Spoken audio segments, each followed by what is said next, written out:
YouTube, good morning and happy Wednesday. Bringing another Wednesday video for you. Today's video is going to be about the seller's market because I believe right now would be the best time to actually illustrate what it's like being in the seller's market, what a seller's market is, and what does that mean to the buyers. So if you're a realtor or if you're a buyer wanting to purchase a home, this is very important to pay attention to this video because it's not a buyer's situation right now. It's more on the seller side. So stay tuned for this video. But if this is the first time you're coming into YouTube and viewing my videos, my name is Darrell Coleman. I'm a realtor here in Berkshire Hathaway, Phoenix, Arizona. Actually, it's Litchfield, but I work out of the Goodyear office. Okay, so if you're looking in any of these areas, please reach out to me or reach out to any of the Berkshire Hathaway team, and we can definitely help you out. But with that being said, hit the like button, subscribe if you want to look at any more videos. Hitting the like button actually helps me with the YouTube algorithm, so that'll let me be seen by a lot more people, and that's what we want. We want to have a lot of people see these videos. We want to have a lot of people understand what kind of markets are out there, what real estate is like. My job is to teach you what it's like being a realtor so that you don't come into the real estate business thinking that it's all fun and games.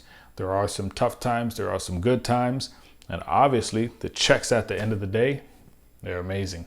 So let me go ahead and get into this video and hit the like button if you haven't done it already.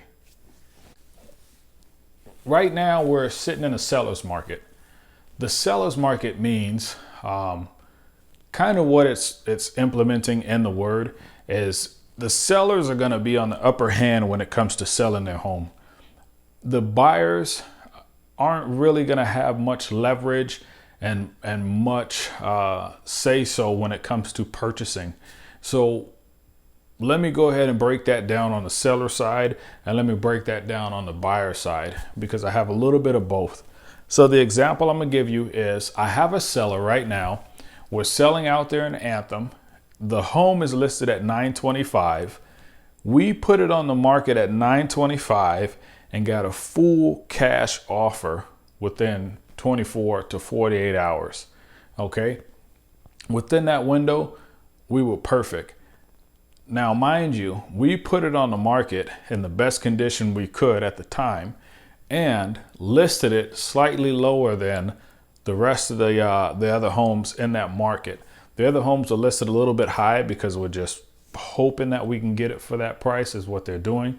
And we listed it slightly lower because we know at this price, we're going to be the first ones to sell. There's no way anybody else can outsell us in that price range.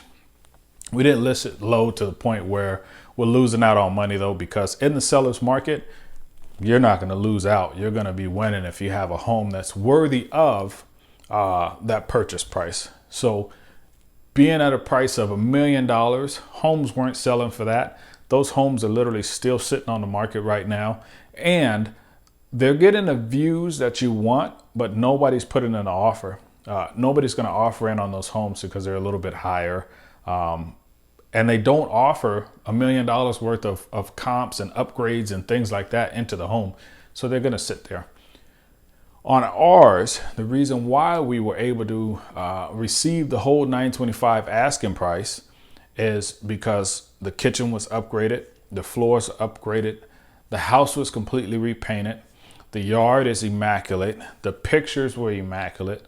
We did videos for it. We actually did a lot of research into doing the videos by putting the clubhouses, the water parks, and things like that into the video and the pictures because there's a lot of things to offer within that community. It's a gated community, so that makes it even better or more desirable. I don't want to say even better, more desirable for certain clientele. So with that buyer, we actually had, like I said, the full asking price.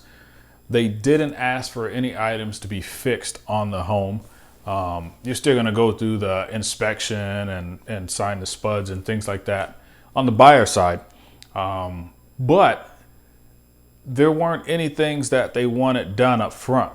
They didn't ask for, seller's concession. They didn't ask for any high-end home warranties or things to be paid for. Those things are items that you usually want to put up front whenever you're on the buyer side. And because we're the seller and we're in a great seller's market, they didn't even ask for those things. They just literally wanted to get into the home. So I don't only have sellers stories. I have a buyer story. I have actually two buyer stories, because I need to get you to understand the seller's market and then the buyer's market. In the seller's market, it's really good for sellers, but really bad for buyers. What's happening is there's more buyers than there are homes for sale. So in that kind of scenario or situation, the sellers have their home. They have it ready to list. They can pretty much get top dollar plus some, because a lot of them are getting well over that price. And they don't have to do much to even get well over the asking price. They have to just list the home. There's 40 to 50 buyers looking in that same area. So because there's 40 or 50 buyers looking in that same area, what happens is those 40 or 50 buyers rush. And I mean, when I say rush, we're standing outside. I'm outside with my buyers, and we're standing in a line of like 5 to 6 people. And then there's another 5 to 6 people behind us. Like, that's how serious the seller's market is going right now. So there's nothing but buyers just flocking in and viewing the home and putting in offers and whatever the case may be. The most that I've seen, and the scenario I just gave you, there was 30 offers on that home from buyers. I've never seen that before. I've never seen it. I've only been in 3.5 years, but I've never seen it in the whole 3.5 years I've been in. So this is definitely a seller's market. The homes even have issues on, foundation. They have issues with termites. They have issues with paint.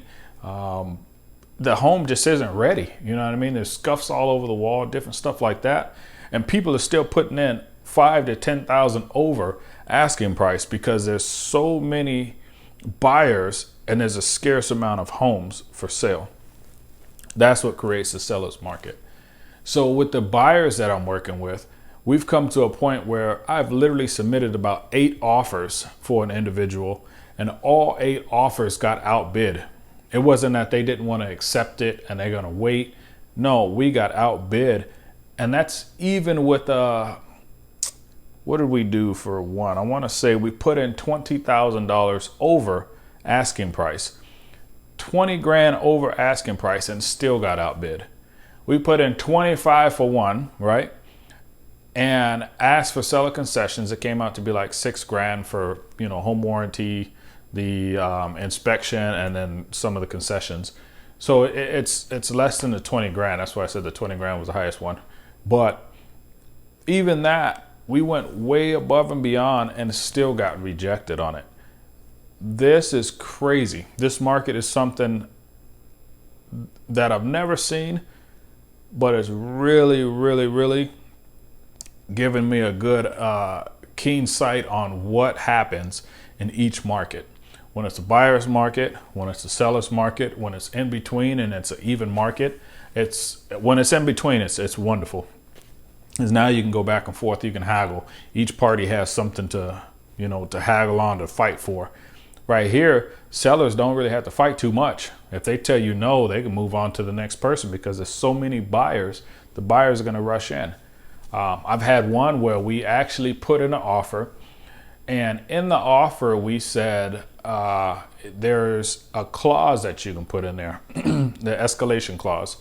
So in the escalation clause, you'll say you'll escalate your amount. So let me just give you the example. We put 230 on the loan. The home was 225, I think. So we said 230 is our offering price. We don't want anything, but we'll do 1,000 over whatever the highest bid is.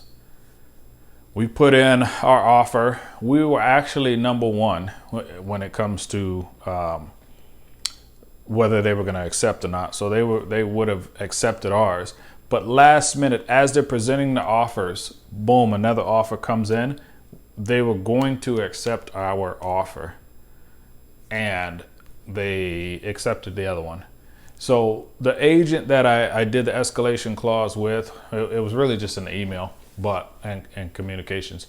I didn't want to put it on the escalation thing. But what happened was he didn't relay that message to the seller, and so the seller accepted the other offer. So now we're in first position when it comes to backup, because they are accepting backup. So we're in first position for that home.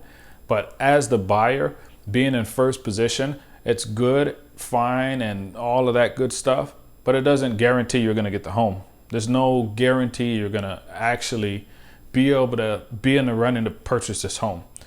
That person whose offer that was accepted for the seller, that is actually going to continue on. You're going to go through escrow. You're going to go through the inspection. You're going to go through the appraisal, do the Benzer, the walkthrough. Like, all of those things are going to continue to happen. And if that individual loves the home and everything works out perfect, and which I hope it does, then they now get the home, and we're sitting in first position and we don't get the home. So that makes it really, really tough when you have a buyer that is really, really just like hell bent on getting this home, and you can't. Like, you're in first position, but you're not the one who has the accepted offer. So that means you need to continue to look. Yes, you have it accepted for the first position backup, but that doesn't mean just stop and wait. You know, it typically takes 30 to 45 days. So what does that mean? Are you going to wait now as a buyer 30 to 45 days for this home to fall apart?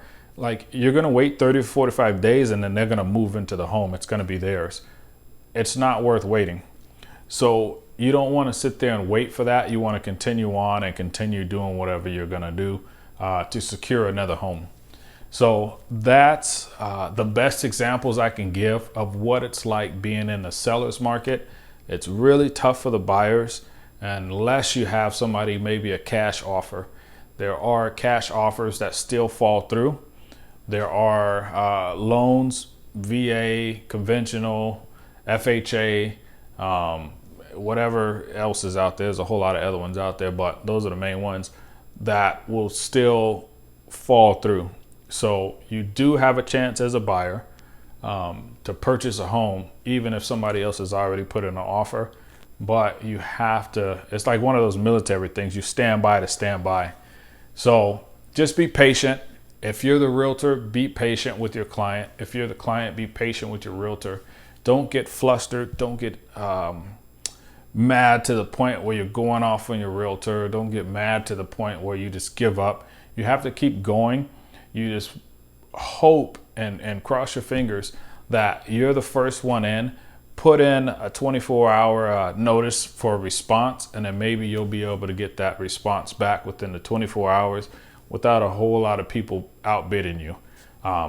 What I have seen, and it was actually on the 925 house that I listed in Anthem, is they gave me the offer at 9 o'clock at night and said we need to respond by 6 a.m.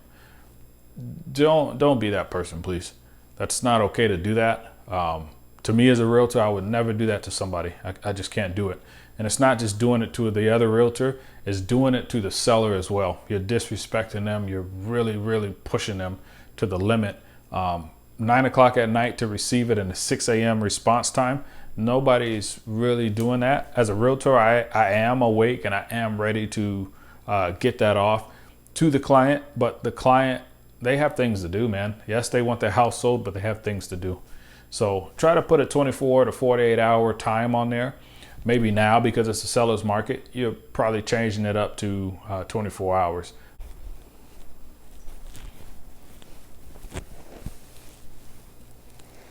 Hopefully you guys enjoyed this video.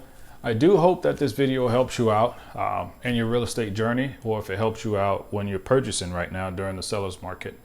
I am hoping to help people as well with, starting with stocks. I'm brand new to stocks, but I have a link down below with Robinhood, And if you wanted to, you can click on that link, create an account, and you actually get 1 free stock with Robinhood. I did. And I have Cash App, but that's just me. I'm not a financial advisor. You can use any one that you want, but I use Cash App for a lot of my stocks as well. I'm hoping to go on to Webull, and then I'll have a Webull link on there sometime in the future, and then I'll have it down below as well. But hopefully that helps you. I do want to see all of you guys succeed. I want to see all of you guys become realtors or be successful in life. And I appreciate all of the love that you guys give. Please like, subscribe, and I'll talk to you guys later.